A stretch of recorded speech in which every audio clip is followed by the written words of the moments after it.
अस्सलामुअलैकुम, बिस्मिल्लाहिर्रहमानिर्रहीम।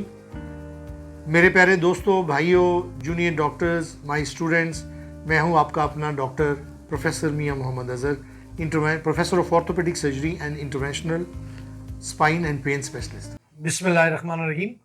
कमर दर्द की मुख्तलिफ वजूहात यानी pain generators in the lumbar spine. तो नाजरीन, आज हम बात करेंगे इंसानी जिस्म में कौन कौन सी खराबियाँ होती हैं जो कि कमर दर्द की बायस का बनती हैं। हमारी स्लॉट का मकसद आम पब्लिक और मेडिकल से रिलेटेड सामीन को मुख्तसरन आगाही देना है कि आप या आपके कोई चाहने वाले अगर इस किस्म की अलामत को महसूस करें तो फौरी तौर पर आप अपने करीबी डॉक्टर, स्पेशलिस्ट डॉक्टर से रुजू करें ताकि वो फौरी तौर पर आपका मुआयना करके, आपकी तशखीस करके और बीमारी को शुरू में ही इलाज करें ताकि आप किसी ख़तरनाक सूरत हाल में मुब्तला ना हो। कमर दर्द की मुख्तलिफ वजूहात यानी पेन जनरेटर को अंडरस्टैंड करने के लिए बॉडी के अंदर मौजूद स्ट्रक्चर्स को अंडरस्टैंड करना बहुत ज़रूरी है ताकि हमें पता चल जाए कि कमर में कौन कौन सी चीज़ें होती हैं जो कि कमर दर्द की खराबी का बायस बनती हैं। हम बात करेंगे मस्कुलोस्केलेटल सिस्टम की।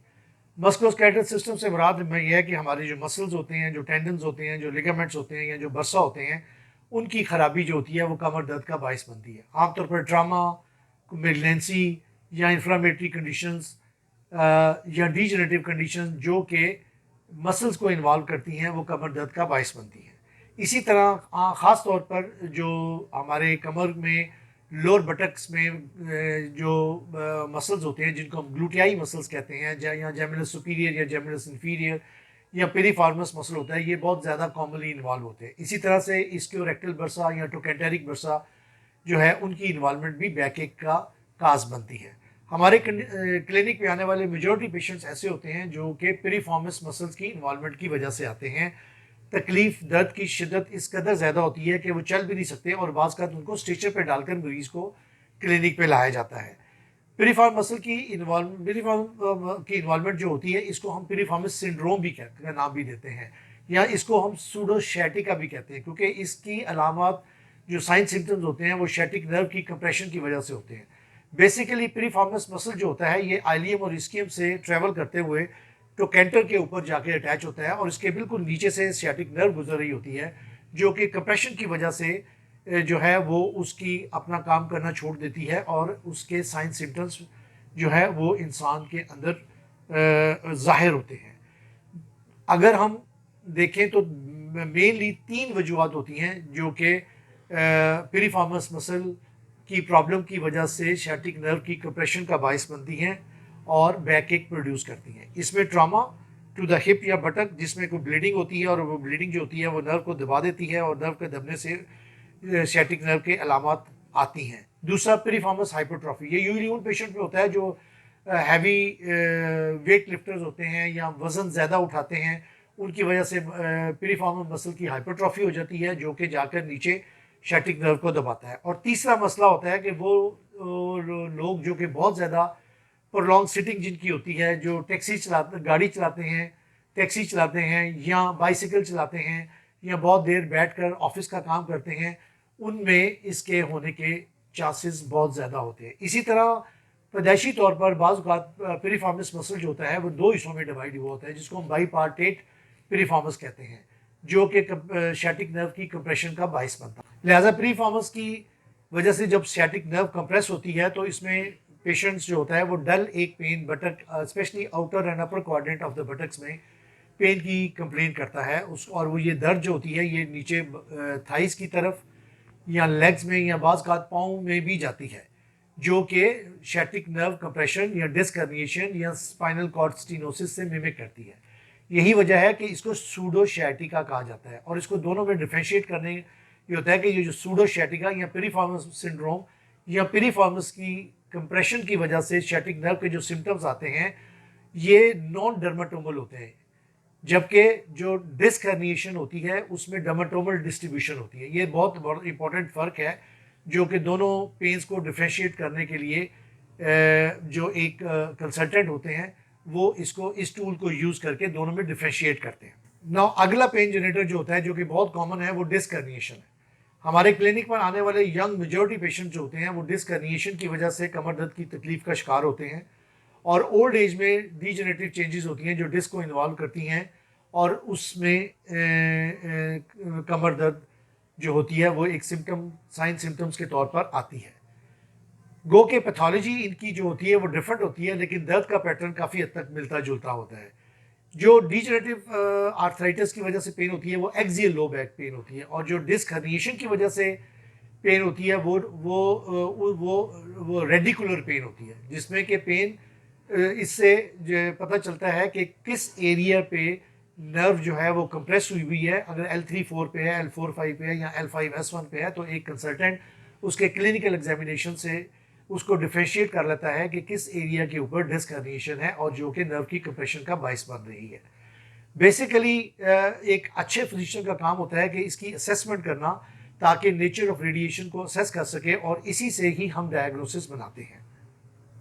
यंग पेशेंट में जैसे कि मैंने अर्ज किया है कि अक्यूट डिस्क हर्निएशन कमर दर्द का बायस बनती है, जो कि खांसी करते वक्त, छींक आते वक्त, ऊंची बोलते वक्त, करवट बदलते वक्त ज़्यादा तकलीफ का बायस बनती है। इसी तरह ख़वातीन में बच्चे की पैदाइश के दौरान इंट्रा-एब्डोमिनल प्रेशर इंक्रीज होता है, जो कि बाज़ औक़ात डिस्क हर्निएशन का बायस बनता है और कमर दर्द के तौर पर रिफ्लेक्ट करता है। जबकि ओल्ड एज में डीजनरेटिव चेंजेस या इंटरनल डिस्क डिस्ट्रप्शन या एनुलर टियर की वजह से पेन होती है। ये पेन यूजली जो होती है ये एक्सियल लो बैक पेन होती है और डिस्क होती है। आपको पता है कि जैसे कि मैंने अपने एक पिछले व्लॉग में बताया था कि डिस्क के दो हिस्से होते हैं। एक को अंदर वाले हिस्से को हम जो है न्यूक्लियस पल्पोसिस कहते हैं और बाहर वाले हिस्से को हम एनुलस फाइब्रोसिस कहते हैं। अब जो ये बाहर वाला हिस्सा होता है इसमें इसकी ब्लड सप्लाई बहुत अच्छी होती है, जबकि अंदर वाले हिस्से की ब्लड सप्लाई नहीं होती। तो बाज़ औक़ात एनुलर टियर की वजह से जो न्यूक्लियस पल्पोसिस होता है वो लीक हो जाता है, और इसके लीक हो जाने की वजह से ये डिस्क मटेरियल जो होता है वो बाहर निकलता है और निकलकर नर्व को कंप्रेस करता है। अब जब नर्व कंप्रेस होती है तो बॉडी रिस्पॉन्स के तौर पर सेल्फ डिफेंस की वजह से जो बॉडी रिस्पॉन्स के तौर पर रिपेयर प्रोसेस शुरू होता है, और and then the new blood vessels they goes into the area and they repair the damage part. लिहाजा इसकी वजह से जो सिंपैथेटिक फाइबर्स होते हैं वो सेंसिटाइज हो जाते हैं। ये जो इन्फ्लेमेशन होती है उसकी वजह से सिंपैथेटिक फाइबर्स सेंसिटाइज हो जाते हैं and the pain occur if the intradiscal pressure is increase. यानी जब आदमी एक्टिविटी करता है तो उससे इंट्राडिस्कल प्रेशर ज़्यादा हो जाता है, और उसके ज़्यादा होने की वजह से डिस्क पे प्रेशर पड़ता है और वो दर्द का बायस बनता है, और इसको हम डिस्कोजेनिक पेन कहते हैं। सो एक्सियल बैक पेन जो होती है that is diffuse in nature and it is mediated by the sympathetic fibre, जबकि रेडिकुलर पेन जो होती है वो सोमैटिक फाइबर्स की वजह से होती है जो कि टांगों में जाती है। कमर दर्द की है और वजह स्किनाल सिम्टम्स की वजह से होती है, यानी कि फोरामेन जो होते हैं वहाँ से जब नर्व गुजर रही होती है तो अगर उसमें नर्व कंप्रेशन होती है तो वो उसके सिम्टम्स की वजह से भी बैक एक जो है वो हो जाती है। इसको हम स्पाइनल स्टीनोसिस का नाम देते हैं। और अगर आप आमतौर पर अगर आप देखें तो बाज़ औक़ात आप जब आगे की तरफ बेंड करते हैं तो कैनाल का डायमीटर ज़्यादा हो जाता है, जिसकी वजह से सिम्टम्स कम हो जाते हैं। यही वजह है कि ऐसे पेशेंट्स को जब वो गाड़ी वाड़ी चलाने का हमसे पूछते हैं तो हम उन्हें बताते हैं कि गाड़ी चलाते वक्त आप अपनी ड्राइविंग सीट को आगे कर लें और घुटने जो हैं वो फ्लेक्स पोजीशन में हो, ताकि वो कमर से ऊपर हो, ताकि और इस पोजीशन की वजह से कैनाल डायमीटर जो होता है वो ज़्यादा हो जाता है और दर्द की शिद्दत में कमी वाक़या हो जाती है। जबकि खड़े होकर अगर हिप फ्लेक्शंस जो अगर आप करें तो उससे कैनाल डायमीटर जो है वो कम हो जाता है और दर्द की शिद्दत में इजाफा हो जाता है। Facet joint is one of the common cause of low back pain and this is one of the very important pain generator for low back pen.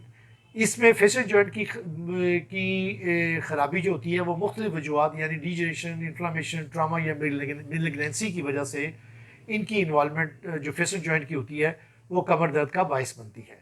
इसकी टिपिकल पहचान ये होती है कि पेशेंट आकर हिस्ट्री देता है कि बैठने से, बेंडिंग करने से या चलने से दर्द की शिद्दत में कमी हो जाती है। ये बहुत इंपॉर्टेंट पॉइंट है। जबकि एक्सटेंशन और लेटरल बेंडिंग में दर्द की शिद्दत में इजाफा होता है, जो कि एक डायग्नोस्टिक फीचर होता है to evaluate the cause from the facet joint. Facet joint की जो पेन होती है वो बाज़ औक़ात नीचे टांगों की तरफ भी जाती है, लेकिन इसमें न्यूरोलॉजिकल डेफिसिट नहीं होता और ये नॉन डर्माटोमल इन ओरिजिन होती है। जबकि डिस्क की वजह से जो दर्द होती है वो डर्माटोमल ओरिजिन होती है और उसमें न्यूरोलॉजिकल डेफिसिट के होने के चांसेस भी होते हैं।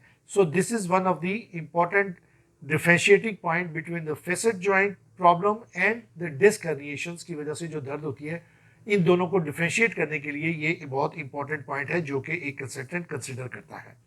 सैक्रोइलिक जॉइंट, सैक्रोइलिक जॉइंट भी डिफरेंट पैथोलॉजीज यानी degenerative changes, infection, inflammation, malignancy, osteoporosis, tumour वगैरह की वजह से, या ऑटोइम्यून डिजीजेस जिसमें के ख़ास तौर पर एनक्लोजिंग स्पॉन्डिलाइटिस या ओल्ड एज में डीजेनरेटिव चेंजेस की वजह से सैक्रोइलिक जॉइंट की इन्वॉल्वमेंट होती है जो कि कमर दर्द का बायस बनती है। लेकिन इसका पैटर्न और फिक्स्ड जॉइंट का पैटर्न डिफरेंट होता है। ज़्यादा देर बैठने और चलने से इसका दर्द ज़्यादा हो जाता है, जबकि मुआयना करते वक्त मरीज़ को अगर पूछें तो एक और इम्पॉर्टेंट पॉइंट होता है जिसको हम फिंगर फोंटाइन टेस्ट कहते हैं कि अगर पेशेंट्स को हम दर्द का पूछें तो वो टिपिकली उस जगह पे यानी फिक्स्ड जॉइंट वाली जगह पे हाथ उंगली रखता है कि डॉक्टर साहब मुझे यहाँ पर दर्द होती है। तो सैक्रोइलिक जॉइंट जो होता है इसमें जो दर्द होता है वो चलने और बैठने से ज़्यादा हो जाता है, जबकि फेसेट जॉइंट के जो पेशेंट्स होते हैं उनमें बैठने और चलने से दर्द में कमी वाक़ होती है, जबकि एक्सटेंशन और लेटरल बेंडिंग में वो दर्द में इजाफा हो जाता है। और यही एक इम्पॉर्टेंट पॉइंट है जो क्लिनिशियंस जो हैं वो उसको इन दोनों प्रॉब्लम को डिफ्रेंशिएट करने के लिए इस्तेमाल करते हैं। वर्टिब्रल बॉडी यानी मोरों की खराबी, मोरों में बहुत सी प्रॉब्लम्स हैं जैसे कि ट्रामा हो गया, मेलिग्नेंसी हो गई, ट्यूमर्स हो गया, या इन्फ्लामेटरी कंडीशन या ऑस्टियोपोरोसिस की वजह से जो वर्टिब्रास होते हैं वो इन्वॉल्व होते हैं और वो भी कमर दर्द की तकलीफ का बाइस बनते हैं। अब इस के आखिर में मैं आपसे ये कहूँगा कि your examination of low back is never completed until and unless you rule out the referred pain. So जब भी आप कमर का मुआयना करते हैं तो हमेशा हिप और थोरेसिक एरिया से जो रेफर्ड पेन होती है उसको एवेल्युएट करें और उसको भी रूल आउट करें कि ये पेन लोकल पैथोलॉजी की वजह से है या रेफर्ड पेन है। उम्मीद है कि आपको हमारा ये जो हमने मुख्तसरन आपको चीज़ें बताई हैं वो आपके लिए फ़ायदेमंद साबित होंगी। Thank you very much.